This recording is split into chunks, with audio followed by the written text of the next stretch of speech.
시작. 나의 소원을 이루시는 하나님. 시편 37편 4절입니다. 시작. 또 여호와를 기뻐하라. 그가 내 마음의 소원을 내게 이루어 주시리로다.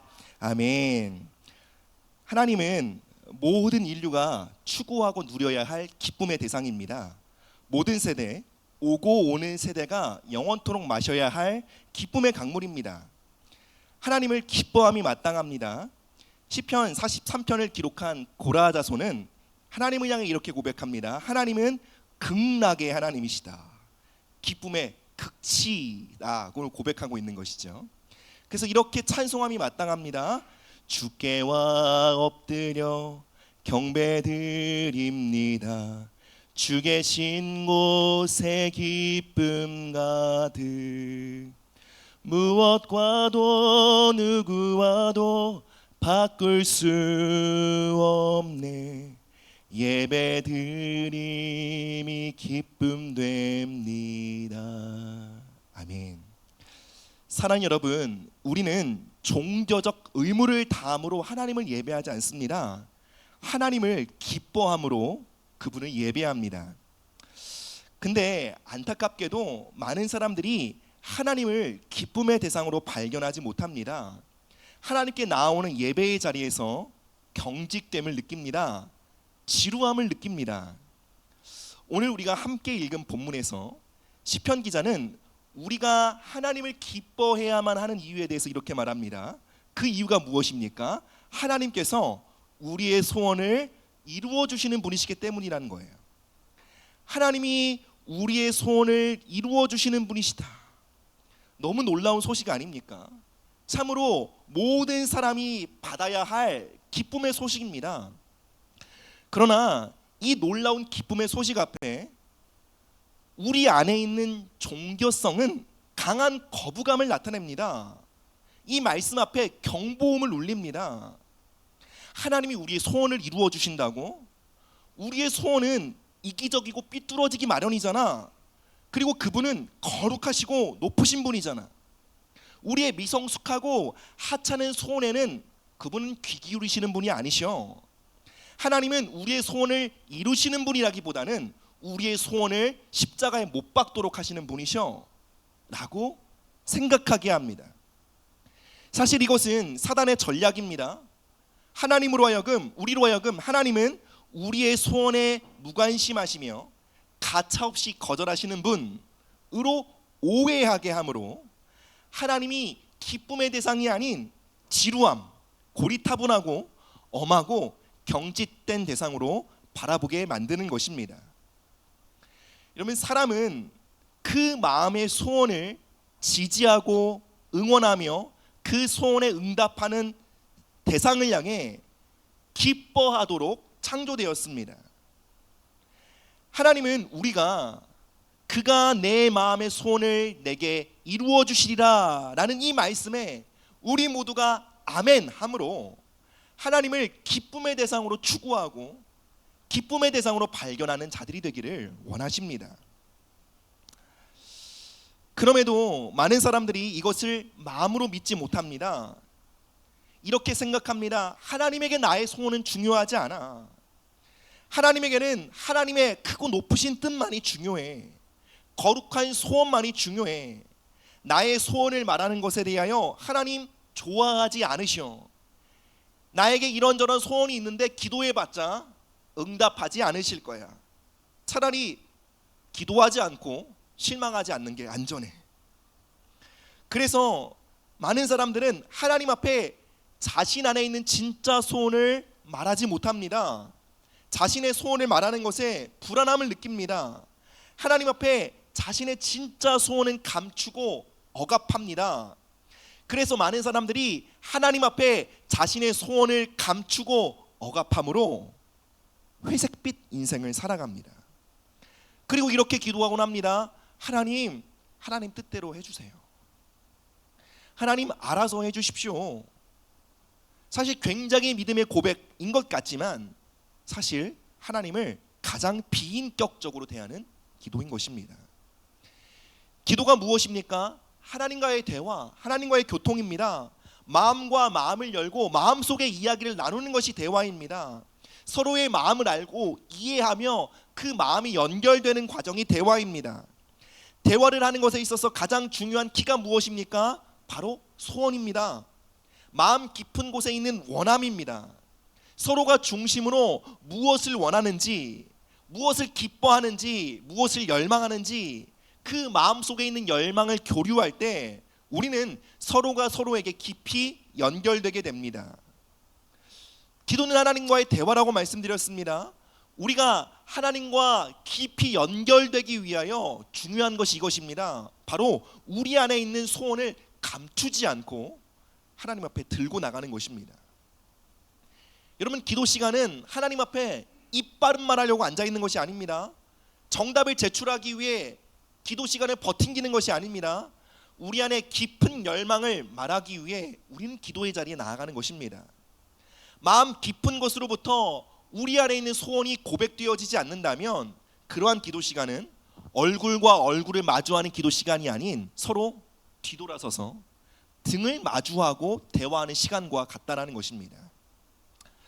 우리 첫 번째 대지 한번 띄워주시겠어요? 읽습니다. 시작. 하나님은 우리에게 소원을 물으십니다. 마가복음 10장 51절 52절입니다. 시작. 예수께서 말씀하여 이르시되 내게 무엇을 하여 주기를 원하느냐? 맹인이 이르되 선생님이여 보기를 원하나이다. 예수께서 이르시되 가라, 내 믿음이 너를 구원하였느니라 하시니 그가 곧 보게 되어 예수를 길에서 따르니라. 아멘. 본문은 여리고성에서 예수님이 맹인 바디메오를 고쳐주신 장면입니다. 복음서에서 예수님께 나온 사람들에게 예수님 가장 많이 물으신 질문이 이것입니다. 내가 너에게 무엇을 해주길 원하느냐? 간단히 말하면 너 소원이 뭐야? 라고 물으셨습니다. 예수님은 사람들의 중심 안에 있는 소원이 무엇인지 물어보셨습니다. 여러분, 어떤 사람들은 눈이 보이지 않습니다. 어떤 사람들은 걷지 못하였습니다. 어떤 사람들은 심한 중병을 안고 있습니다. 왜 그 사람들이 예수님께 나왔는지 모든 사람들이 압니다. 명확하게 보여집니다. 그런데 예수님 물으셨습니다.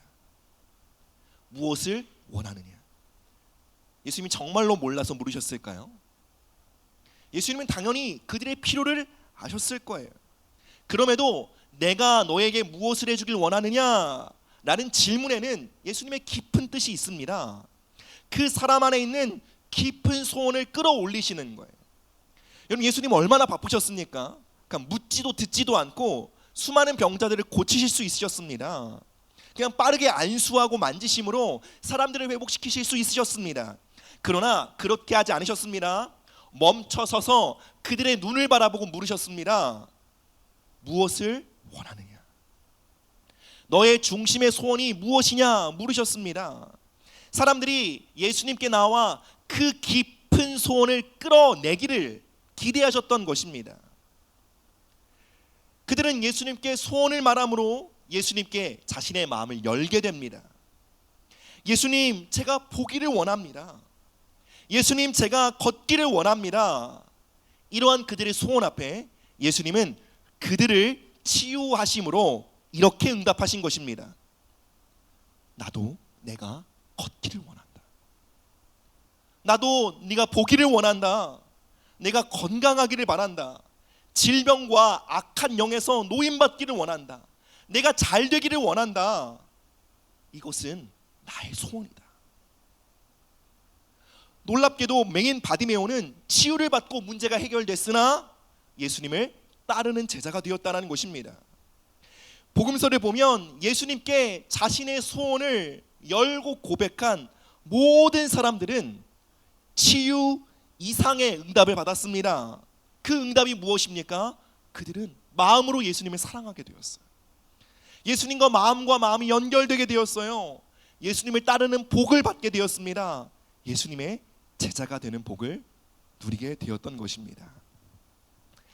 하나님은 우리 아버지이십니다. 예수님은 우리의 좋은 친구이십니다. 하나님이 우리에게 소원을 물으시는 이유는 우리를 사랑하시기 때문이에요. 우리와 마음과 마음이 연결되어 동행하길 원하시기 때문에 그래요. 우리가 그분을 억지로 피자발적으로 따르는 것이 아니라 기쁨으로 따르며 그분을 사랑하도록 하나님은 오늘도 우리에게 이렇게 말씀하십니다. 내가 너에게 무엇을 해주길 원하느냐. 두 번째 대지입니다. 함께 보시겠습니다. 시작. 하나님은 우리의 소원을 나눌 수 있는 가장 안전한 대상입니다. 내가 너에게 무엇을 해주길 원하느냐? 소원을 말해봐. 라는 이 질문은 생각해보면 매우 위험한 질문입니다. 아니, 하나님은 우리 안에 어떤 소원이 있는지 아시고 그것에 대해 물으시는 것일까? 우리 안에 건강하지 못한 소원, 자기 중심적이고 이기적인 소원, 더 나아가 파괴적인 소원이 있으면 어떡하나? 이처럼 연약하고 삐뚤어진 사람들에게 소원을 물으신다는 것은 너무 위험한 질문이 아닌가라고 느낍니다. 여러분, 만약에 하나님이 램프의 요정 지니와 같은 분이라면 무엇을 원하느냐라는 질문은 매우 위험한 질문입니다. 왜 그렇습니까? 우리가 소원을 구하는 과정에서 우리 안에 있는 파괴적인 욕망들이 더욱더 기승을 떨치게 될 것이기 때문에 그렇습니다. 우리는 이기적인 욕망에 더욱 사로잡히게 될 것이기 때문에 그렇습니다. 그러나 여러분, 하나님은 램프의 요정 지니가 아닙니다. 하나님은 전능하시며 선하십니다. 우리의 뒤틀리고 왜곡된 욕망에 휘둘리지 않으십니다. 그리고 우리의 뒤틀린 소원, 왜곡된 소원을 재료 삼아 아름다운 소원으로 빚어가시는 전능하신 장인이십니다. 우리가 하나님 앞에 마음을 열고 우리의 소원을 아뢰일 때 하나님은 우리 마음에 들어와 우리의 소원이 바른 방향으로 나아갈 수 있도록 도우십니다. 부모로서 아이들을 키울 때 뚜껑이 열린다라고 하는 경우가 무엇입니까? 아이들 안에 정말 하찮아 보이는 것에 소원을 두고 열정을 다하는 아이들을 볼 때 참 부모는 속이 많이 상합니다. 부모의 눈에 정말 쓸데없어 보이고 가치 없어 보이는 것에 열정을 다해 추구하는 그 아이들을 보면 부모는 마음이 상합니다. 아니, 하라는 공부는 하지 않고 이런 쓸데없는 일을 하다니, 이런 말이 절로 나옵니다. 그런데 여러분, 우리가 그 상황에 아이들 안에 있는 소원을 비판하고 꺾어버리면 아이들은 부모에게 마음의 문을 닫습니다. 점점 그 과정이 진행되면 나중엔 대화가 안 되게 됩니다. 부모들은 종종 자녀들을 사랑한다는 그 이유로 종종 아이들 안에 있는 소원의 불씨, 열망의 불씨를 꺼트려 버리곤 합니다. 소원은 어떠한 대상을 향해 마음을 쏟아붓고 살아갈 수 있는 능력입니다. 이것은 귀하고 아름다운 것입니다. 예수님은 우리 안에 있는 소원을 비판하지 않으시고 사랑으로 그 소원을 끌어안으신 않으심으로 우리 안에 있는 소원의 능력이 꺾이지 않게 하십니다. 그리고 하나님은 당신의 자녀들 안에 있는 소원이 개떡 같을지라도 찰떡 같은 소원으로 빚어가시는 분이십니다. 하나님은 우리의 어떤 소원도 아뢰기에 안전하신 분이십니다. 모든 소원은 처음부터 완전하지 않습니다. 자라나는 과정이 필요합니다. 저희 딸은 가끔 토끼가 되고 싶다고 말합니다. 그 소원 앞에 저는 그건 생물학적으로 불가능한 일이야 라며 딸의 소원을 꺾지 않습니다. 저도 같이 동물 중 하나가 되어 뛰어놀곤 합니다. 아주 빈번하게 공주가 되고자 합니다. 저는 딸에게 얘가 얼마나 교만해지려고 그러나, 얼마나 자의식이 강하면 공주가 꿈일까, 이런 마음으로 딸을 다그치지 않습니다. 우리 딸은 이미 공주야. 그럼 아빠는 왕이겠네. 이렇게 말합니다. 저는 딸을 사랑하는 아빠로서 아이가 더 건강하고 아름다운 소원을 품게 되기를 기대하며 딸과 함께 걷기를 원하는 것입니다. 사랑하는 여러분, 우리 하나님은 좋은 아버지십니다. 우리의 개떡 같은 소원을 찰떡 같은 소원으로 빚어가시는 전능하신 선하신 하나님 아버지이십니다. 우리의 소원이 교정되고 건강한 방향으로 자리 잡기까지 시간이 필요합니다. 그런데 종교의 영은 이것을 기다려주지 않습니다. 수준 낮은 저급한 소원은 벗어버리고 빨리 거룩한 소원과 열정을 가지라고 말합니다. 돈 욕심, 명예 욕심 다 버리고 세계 복음화, 선교 이런 소망과 이런 비전을 가지라고 다그칩니다. 근데 문제는 무엇입니까? 그렇게 학습되고 주입된 소원은 결코 우리의 마음을 사로잡지 못한다는 것입니다. 사랑하는 여러분, 중요한 것은 이것입니다. 우리의 소원이 개떡같이 보여도 그것을 하나님께 드려야 한다는 것입니다. 그러면 하나님은 그것을 찰떡으로 빚으십니다.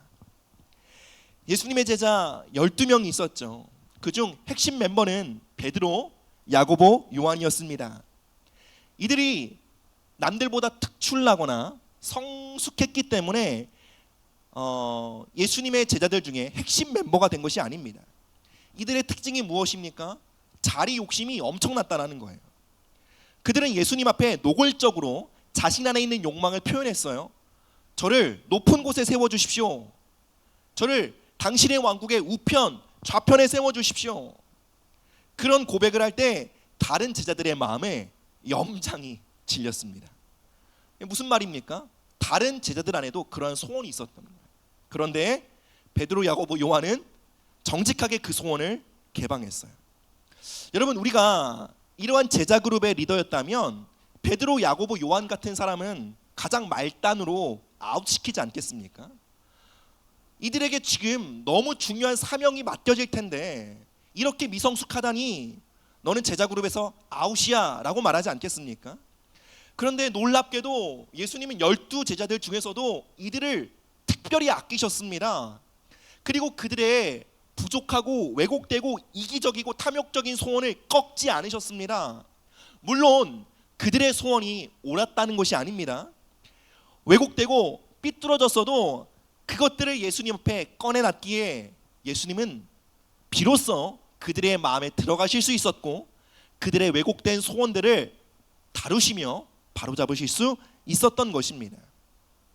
예수님은 하찮아 보이고 미숙해 보이는 그들의 소원에 경청하셨고 그들 안에 있는 소원을 재료 삼아 더 좋은 소원, 더 좋은 열망으로 빚어가셨습니다. 그리고 그 소원과 열망을 이루는 자리에 함께 동행하셨습니다. 예수님은 제자들 안에 있는 개떡 같은 소원을 보시고 절망하지 않으셨습니다. 그 소원을 판단하지 않으셨습니다. 도리어 기꺼이 그들의 소원을 받으시고 아름다운 작품으로 빚어가시기를 계획하셨습니다. 반대로 예수님의 제자 중에 가룟 유다가 있습니다. 가룟 유다는 참 돈을 좋아했습니다. 여러분, 우리가 예수님이라면 이렇게 돈을 밝히는 제자들에게는 사람에게는 돈을 안 맡기겠죠. 근데 예수님은 유다에게 돈을 맡기셨습니다. 예수님은 유다의 욕망을 억압하지 않으셨습니다. 예수님은 유다 안에 있는 돈을 사랑함, 그 욕망이 예수님 앞에 드러나고 그의 중심을 바로잡을 수 있는 기회를 얻기 원하셨습니다.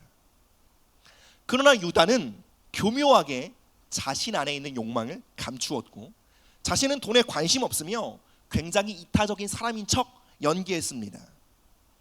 마리아가 예수님께 순절한 나드 한 근을 가져와 예수님께 부어드렸을 때 가룟 유다는 이렇게 말했습니다. 무슨 낭비냐? 이것을 300데나리온에 팔아 가난한 자들에게 줄 생각을 하지 않다니 라고 마리아를 비판했습니다. 유다는 끝까지 예수님 앞에서 자신 안에 있는 소원과 열망을 열지 않았습니다. 그러므로 예수님은 그의 마음속에 들어가실 수 없으셨고 그의 마음을 다루실 수 없으셨습니다. 그는 예수님께 자신의 소원을 감추고 위장함으로 그의 마음을 변화시키시고 치료해 가시는 그분의 은혜를 얻지 못한 것입니다. 우리는 예수님의 제자가 되는 길이 우리가 바라는 모든 소원을 버리고 아무런 열망 없이 살아가는 것이라고 생각합니다. 그러나 여러분, 예수님께서 의도하신 제자가 되는 길은 이것입니다. 너희 소원이 무엇이냐? 그 소원을 들고 나에게 와라. 마음을 열고 만나자 라고 말씀하십니다. 그리고 그 과정 속에 우리를 만져주시고 우리를 예수님의 제자로 빚어가시는 것입니다. 이어서 보겠습니다. 세 번째로 시작. 우리의 소원을 고백하는 기도의 자리에서 하나님의 소원을 만나게 됩니다. 사무엘상 1장 10절에서 11절입니다. 시작. 한나가 마음이 괴로워서 여호와께 기도하고 통곡하며 서원하여 이르되 만군의 여호와여 11절 제가 읽겠습니다. 11절 서원하여 이르되 만군의 여호와여 만일 주의 여종이 고통을 돌보시고 나를 기억하사 주의 여종을 잊지 아니하시고 주의 여종에게 아들을 주시면 내가 그의 평생에 그를 여호와께 드리고 삭도를 그의 머리에 대지 아니하겠나이다. 한나는 하나님 앞에서 괴로움으로 탄식함으로 기도했습니다. 무엇이 괴로웠을까요? 남편이 엘가나가 자신 말고 다른 아내를 두었던 것이 괴로웠을까요? 물론 그것도 괴로웠을 것입니다. 남편의 두 번째 아내 분인나가 자신을 괴롭혔던 것이 마음이 상했을까요? 힘들었을 것입니다. 그러나 가장 마음이 아팠던 이유는 그것이 아닙니다. 한나의 진짜 괴로움의 이유는 이것입니다. 자신의 소원이 이루어지지 않고 있기 때문이었어요. 잠언은 말합니다. 소망이 더디 이루어지면 그것이 마음을 상하게 한다. 그는 하나님 앞에 아들을 얻기 위해, 자식을 얻기 위해 구했습니다. 자신의 깊은 소원을 통곡함으로 쏟아부었습니다. 그런데 어느 순간 하나님 아들을 주세요, 저에게 자식을 주세요 라는 이 기도가 바뀌어 하나님 드리겠습니다, 하나님 저의 자녀를 평생 당신께 드리겠습니다 라는 기도로 바뀌었습니다. 여러분, 한나는 지금 하나님과 거래하고 있는 것이 아닙니다. 하나님 아들 주시면 바로 하나님께 드리겠습니다. 거래가 아니에요. 어떠한 계기로 한나 안에 있는 중심의 소원이 바뀌었던 것이죠. 그 계기가 무엇일까요? 우리 사무엘상 1장 15절 말씀 보겠습니다. 시작. 이거 아닌데 1장 15절 1장 15절인데 제가 읽겠습니다. 한나가 대답하여 이르되 내 주여 그렇지 아니하나이다. 나는 마음이 슬픈 여자라 포도주나 독주를 마신 것이 아니요 여호와 앞에 내 심정을 통한 것뿐이오니. 한나는 말합니다. 자신의 깊은 소원을 쏟아붓는 자리에서 하나님과 마음이 통하게 되었다고. 시편은 기쁨이 기쁨을 부른다라고 말합니다. 한나 안에 있는 깊은 소원이 하나님 안에 있는 깊은 소원을 불러낸 것입니다. 자식을 달라고 울며 기도하는 한나에게 하나님은 이렇게 말씀하신 것입니다. 한나야, 너의 마음의 소원을 내가 안다. 그리고 그 소원이 더디 이루어짐으로 인해 네가 고통받고 있다는 것을 내가 잘 안다. 그런데 한나야, 그거 아니. 나에게도 소원이 있단다. 나도 자녀가 있었으면 좋겠어. 나의 사랑과 나의 영광을 이 땅 가운데 나타낼 나의 자녀가 있었으면 좋겠어. 내 말을 듣고 청종하며 나와 교제할 수 있는 아들이 나에게 있기를 바란단다. 한나는 자신의 깊은 소원을 쏟아붓는 그 자리에서 하나님의 깊은 소원을 만나게 됩니다. 그리고 점점 기도하면 기도할수록 하나님의 소원에 사로잡히게 됩니다. 그리고 이렇게 기도하게 되었습니다. 하나님, 저에게 아들을 주신다면 이 아들은 하나님의 소원에 응답하길 원합니다. 저의 아들이 아니라 하나님의 아들로 삼아 주십시오. 그리고 마침내 한나의 소원이 응답하여 아들을 낳고 그녀는 자신의 아들의 이름을 이렇게 짓습니다. 사무엘. 이것은 두 단어의 합성어입니다. 샤마, 듣다, 엘, 하나님. 그 이름의 뜻은 하나님께 듣다, 하나님의 음성을 듣는 자라는 것입니다. 한나는 마음을 쏟아붓고 기도하는 자리에서 하나님의 소원을 품게 되었던 것입니다. 더 큰 소원을 품는 자로 성장하게 되었던 것입니다. 우리 함께 마지막 말씀 함께 보겠습니다. 에베소서 3장 20절 21절입니다. 시작. 우리 가운데서 역사하시는 능력대로 우리가 구하거나 생각하는 모든 것에 더 넘치도록 능히 하실 이에게 교회 안에서와 그리스도 예수 안에서 영광이 대대로 무궁하기를 원하노라. 아멘. 여러분, 하나님께서 교회 안에 그리고 이 세대 가운데 당신의 영광을 어떻게 드러내신다고 증거합니까? 우리가 하나님께 구하거나 생각하는 것에 넘치도록 응답하심으로 교회 안에 그리고 이 세대 가운데 당신의 영광을 나타내신다고 말합니다. 여기서 우리가 생각하는 것은 단순히 thinking, 사고가 아닙니다. 여기서 생각하다라는 것은 우리 마음의 깊은 소원이 무엇인지 인지하고 그 소원을 언어화하는 거예요.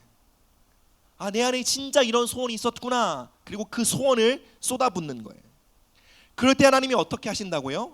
우리의 모든 소원에 더 넘치도록 응답하신다라는 거예요. 여기서 더 넘치도록 이라는 단어의 헬라 원어를 보면 페리소스라고 합니다.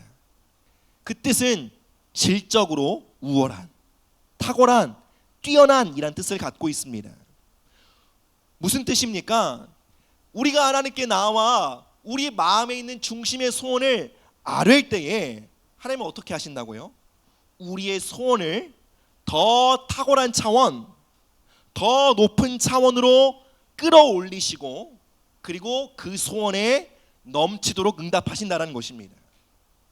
바로 우리가 하나님께 나아가 우리의 소원을 쏟아붓는 그 자리에서 하나님은 우리의 소원을 업그레이드 시키시는 것입니다.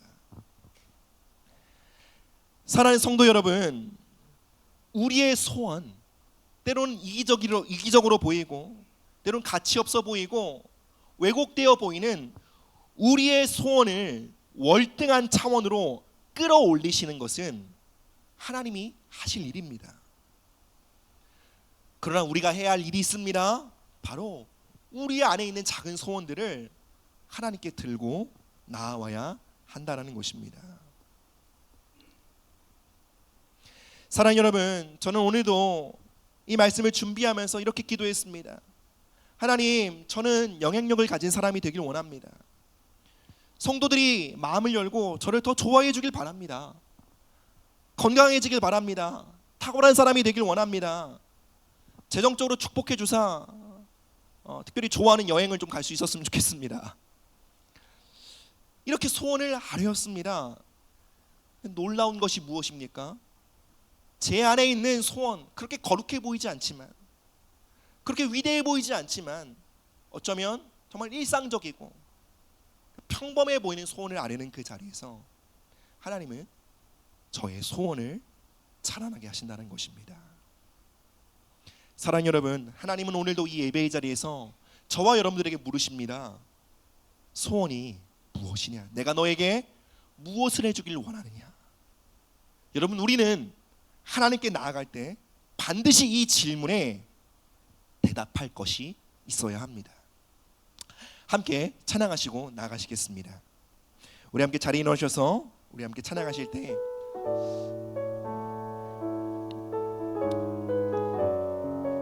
하나님, 우리의 소원에 우리의 간구에 넘치도록 응답하신 하나님, 그 하나님을 찬양합니다. 이 시간 하나님께 나와 두려움 없이 우리의 소원을 고백하게 하시고 우리의 소원을 받으시고 더 좋은 소원으로 성장시키시는 그 하나님의 은혜와 은총을 경험하도록 우리 함께 찬양하며 나가시겠습니다. 나의 기도하는 것보다 나의 기도하는 것보다 더 응답하신 하나님, 나의 생각하는 것보다 더 이루시는 하나님, 우리 가운데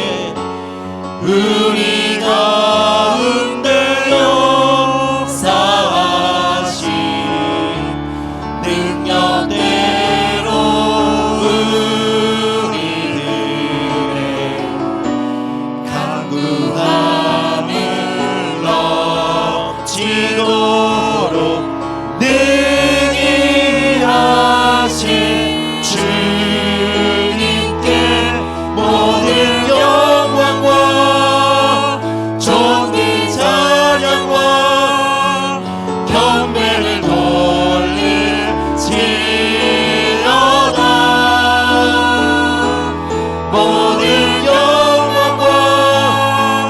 존귀 찬양과 경배를 돌리지어다. 우리 가운데 역사하신 우리 가운데 역사하신 능력대로 우리들의 간구하는 넘치도록 능히 하신 주님께 모든 영광과 존귀 찬양과 경배를 돌리지어다.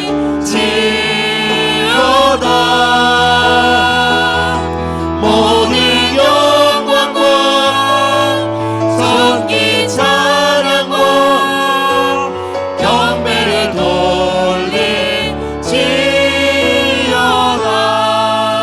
돌리지어다. 여러분, 이 시간 우리가 함께 기도하십시다. 하나님, 우리 안에 있는 또 이 시대 가운데 만연한 하나님을 향한 거짓 편견을 깨뜨려 주시옵소서. 우리 따라 한번 고백해 보겠습니다. 하나님은 나의 소원을 이루시는 분이십니다.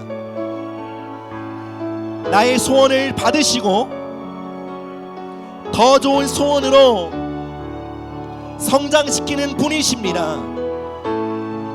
하나님 앞에 나의 소원을 들고 나아갑니다. 나의 소원을 고백하는 것을 두려워하지 않겠습니다. 여러분, 무엇이든 좋습니다. 내가 너에게 무엇을 해주길 원하느냐? 라는 이 질문 앞에 하나님, 제가 이것을 원합니다. 제가 이것을 열망합니다. 이것을 갈망합니다. 우리 함께 주님의 이름 부르며 기도하며 나가도록 하겠습니다. 예수여, 주님, 사랑의 하나님 아버지, 참으로 감사합니다. 주님, 우리에게 우리를 사랑하사 우리의 소원과 열망을 물으시며 우리의 부족한 소원과 동행하시며 하나님, 우리의 소원을 받으시고 그 소원을 빚어가시는 전능하신 하나님 감사합니다.